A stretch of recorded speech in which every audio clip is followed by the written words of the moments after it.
It was quiet, apart from the girls talking. I did have a job plucking all the girls' eyebrows. And that was the first time I'd ever seen a drag artist. After a few years I got ill with it and I didn't realise I was allergic to wool. They agreed to pay my wage for this 6 months training. Thinking I was coming back in 6 months, but that didn't happen. The war broke out.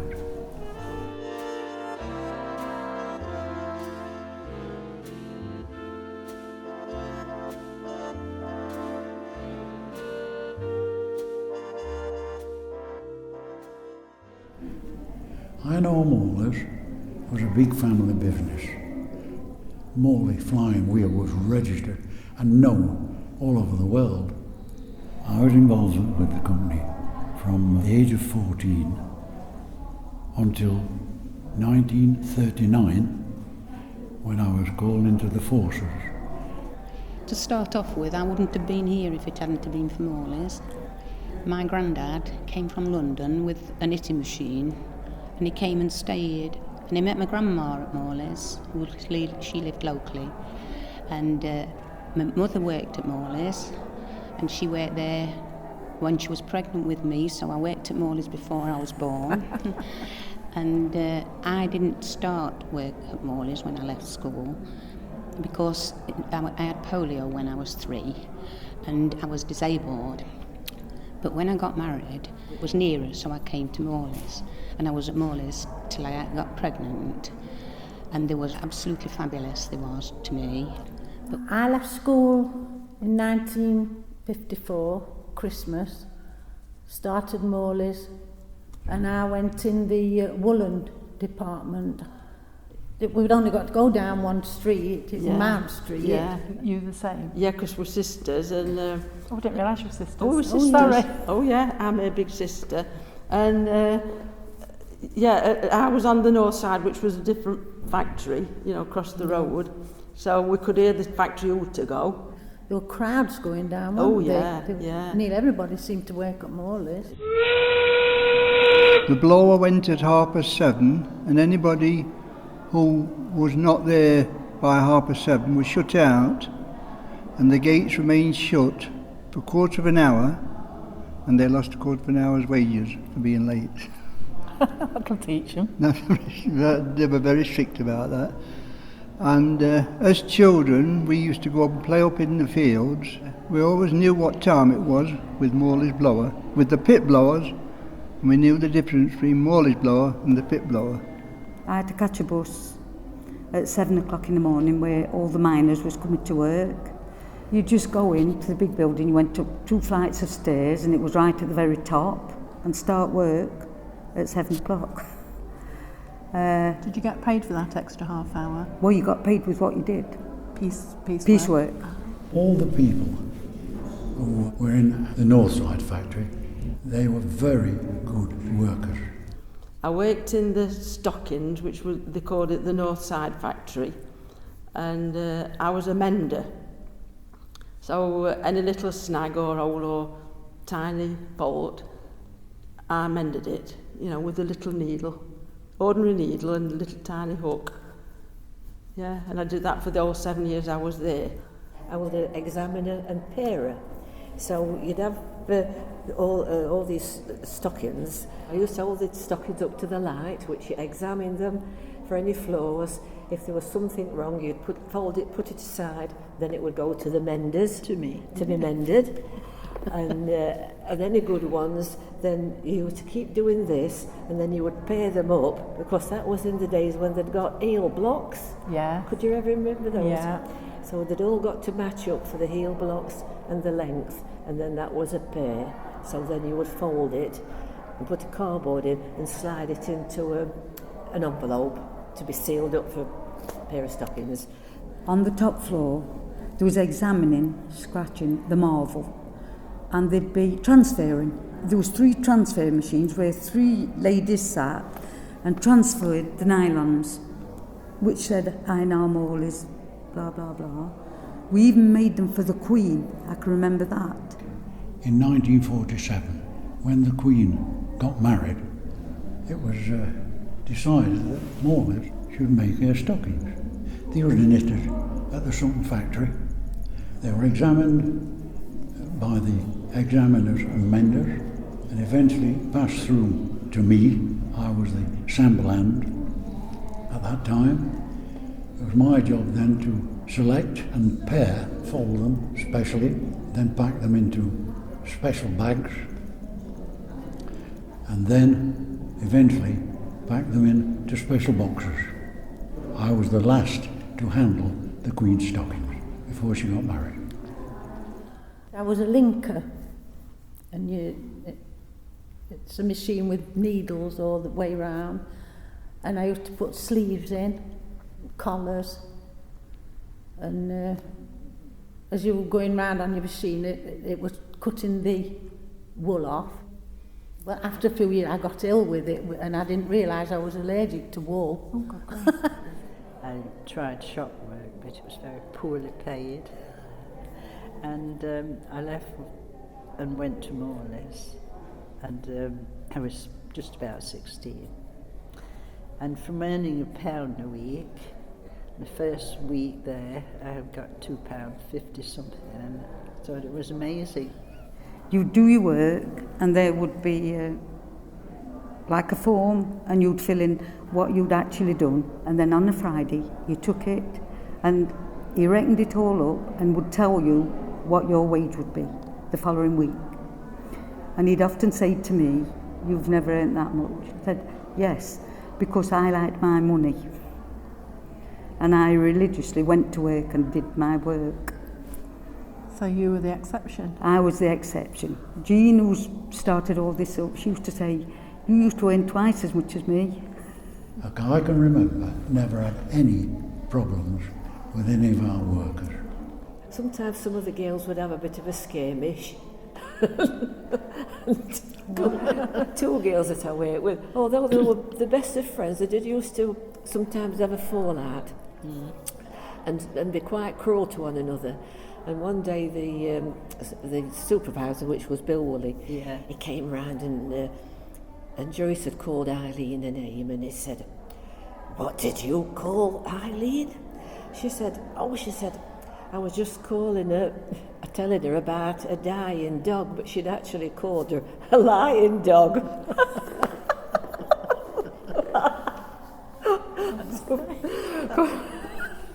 we were all in tux of laughter, but they were the best of friends and they made it up. Yeah, it was quiet, apart from the girls talking. I know there was little bits of bitterness about, these people who got on better than others, earnings-wise, and there'd be a little bit of jealousy involved. And they'd say, "She's taking all the best work," and all that sort of thing. That general Human nature. And I can remember Joyce, these were the days when people used to do own pins, tiny twink and pin up and all those. And Joyce came to work with all the little corkscrews, And anyway, one of the chaps that we used to wear with, because she was going to get married shortly after, which she did look lovely on her wedding day. But anyway, she'd gone with this tight little tweeny twink, and one of the chaps that we worked with, they said, "By Jove," he said, "her husband's going to get a shot when he wakes up next to that." I did have a job plucking all the girls' eyebrows. That used to be... I didn't see that coming. Yeah, that was a job everybody asked me to do. Because you lived in Heanor, or I lived in Denby, you knew everybody anyway when you got there. Did you meet your husband at Morley's? Yes, when I was about 18. He was Bill Fretwell, everybody knew Bill. And the danger of fire bombs during the war, somebody had to be on fire watch on the top of Derby Road factory. And Bill used to go up and do it while the man who was responsible, sort of had his lunch, I think. As a militiaman. That was because I was born in 1918, August the 12th, male, and any male born on that date, called for 6 months training, and from there on, with Morley's, they agreed to pay my wage for this 6 months training, thinking I was coming back in 6 months, but that didn't happen. The war broke out, so I never got back, and it then took 6.5 years before I got out. And they continued to pay my wage after the first 6 months for the second 6 months, which I thought was very good. I don't know anyone else, any company, who ever did that. So after the war, I came back to Morley's and to the same department and started a new life, obviously, and did quite well. They were very good to me. There was a competition. You got to put something in order that you thought. So I did that. Never thought anything else about it. And then one day the manageress came to me and she said, "I want you in my office." And I thought, goodness me, what have I done wrong? But then she said, "You've won this competition," which I was really astonished at. But my husband was allowed to go with me. So everything was paid for and everything organised.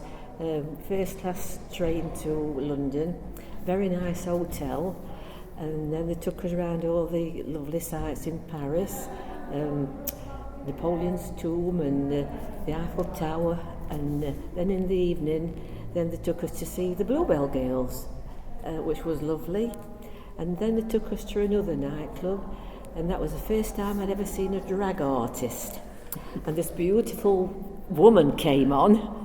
I'm talking about 1966. This beautiful woman came on and did her routine, and then she took the wig off, and it was a fella, which I was really astonished.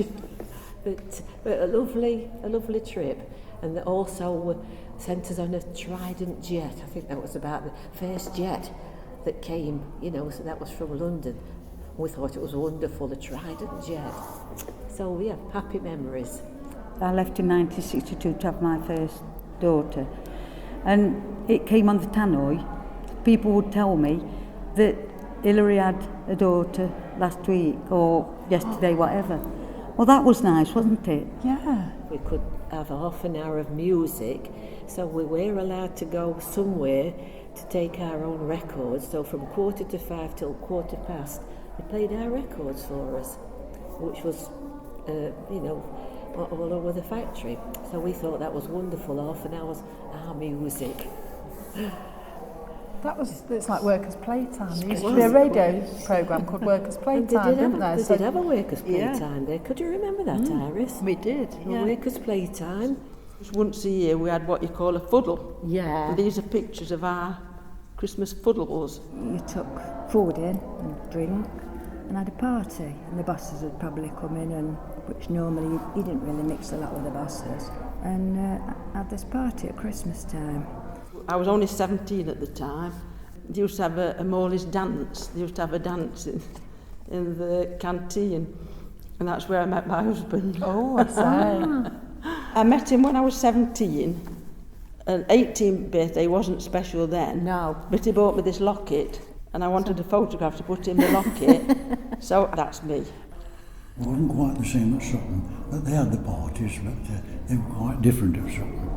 And they couldn't afford to have parties because too much machinery. But at Heanor, we hadn't got any. Courtaulds took over the whole of Morley's, so things had to change. Staff, etc., didn't seem very pleased about it all, because they thought, well, what will happen to us all now? But as it went on, it turned out pretty good for some, but not so good for others, because the factories were slowly being shut down. We had one of our members who became the chairman later on. When they were closing the factory down, he went out one day and saw this skip full of books, records, documents, and he saved a lot, and we've got them. That's fantastic. We've got everything. So I'd call that treasure. Yes. When that closed down, I think Heanor died, more or less. You know, because it was a big factory, a lot of people worked there. It's like the heart went out then, perhaps. Yeah, it seemed to, yeah. Sad. You see, they'd all be at lunchtime, they'd all be at the town. So when the factory closed, that was it, wasn't it? Surprising how many people we know. Well, you've Oh, witnessed yeah. it today, haven't you? Yeah. That we still know and all worked at Morley's. Yeah. It's brought such memories back.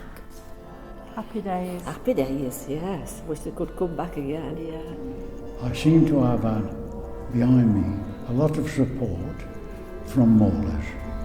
It carried me through in every way I can think of. It always is in my mind, times when I go through Heanor and I look where the flying wheel was. It brings back many memories. They were good, honest people, and to this day they are still the same as they were then. Good, working girls.